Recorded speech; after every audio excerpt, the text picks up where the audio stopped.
In this lesson, we're going to talk about the probability of two or more events happening. We're going to look at some vocabulary. We're going to look at what independent events are and then also what dependent events are. In this lesson, we are talking about compound probability. It's the probability that two or more simple events are occurring.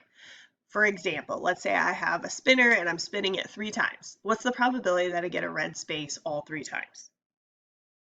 Obviously, the probability is much less that I'm going to get a red space all 3 times than if I just spin it once and I get a red space. The probability of one event happening is not going to be as rare as the probability of that same event happening 3 times. There are 2 different kinds of compound probability. There's independent events where the outcome of one event does not affect the outcome of the other event.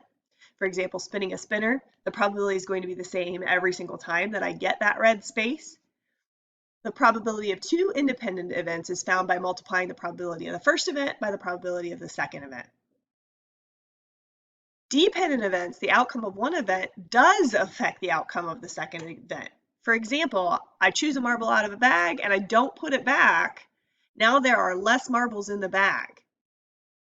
So the probability of drawing another marble that's the same or different color is going to be less than the probability of, or at least the probability is going to be different, we should say that, the second time because I did not put something back.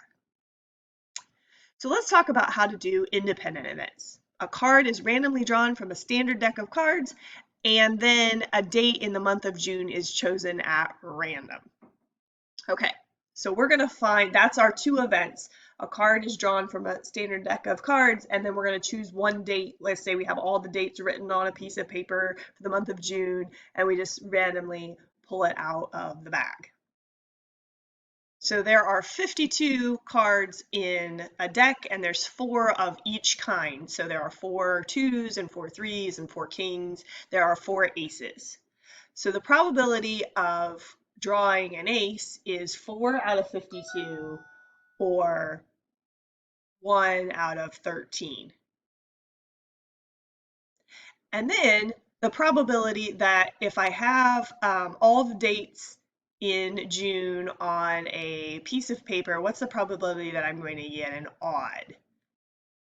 We're going to multiply that probability times the ace, and that's going to be the probability that I get an ace and then I have an odd. Okay, so there are 30 days in June. How many of those dates are odd? That's going to be half the days, so that's going to be 15. And you just multiply those 2 probabilities together, and that is the probability that you would have an ace and then an odd. 1 times 15 is 15, 13 times 30 is 390. If I'd been real smart, I would have just reduced this to a half first and then multiplied it, but I didn't. So 390 is divisible by 15. So the probability is 1 out of 26 that I would get an ace and then an odd.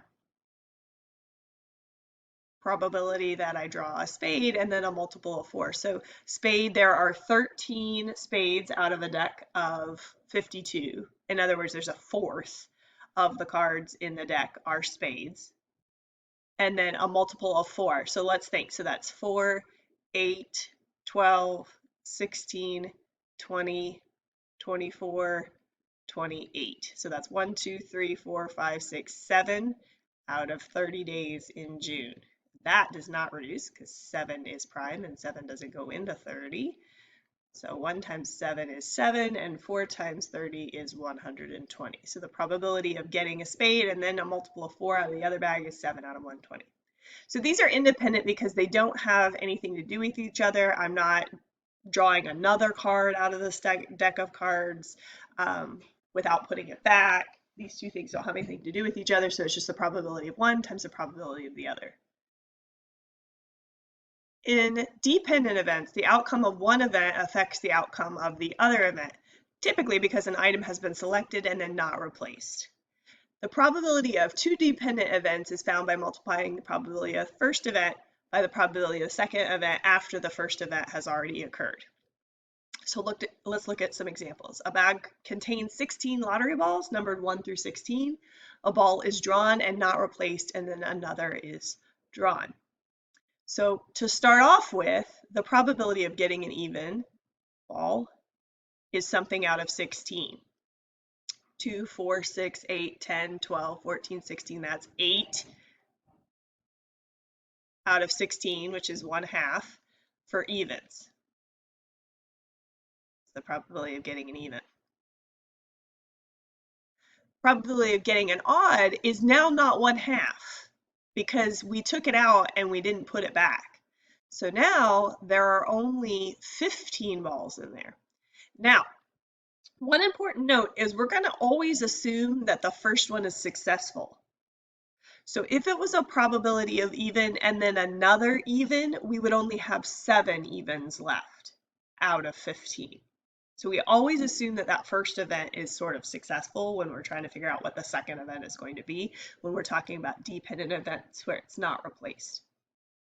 But it was odd, so there are still 8 odd in the bag because the one we pulled out was even. And that cannot simplify. So we just take 1/2 the probability of the even times the probability of the odd, and that's going to be our probability that we get an even and then an odd out of this bag without replacing, which is 4 out of 15. And again, to multiply the two fractions, you just take 1 times 8 and then 2 times 15 and then simplify. Now let's find the probability that it is less than 13. So there are 12 balls that are less than 13 out of 16, which reduces to 6 out of 8, which reduces to 3 out of 4. I could have just divided that by 4. So that's my probability that it's less than 13. Now, we're not going to put that one back that was less than 13. So we're only going to have 15 balls out of it. And then we're going to assume that this means that they get a 16. So it's probability that it's less than 13 and then that we get 16 out of the next draw. And there's one ball that has 16. So 3/4 times 1/15 is 3 out of 60. I'm just double checking my math there. Yes. And then 3 goes into 3 one time and 3 goes into 60 20 times. So the probability of getting something less than 13 and then ball number 16 is 1/20.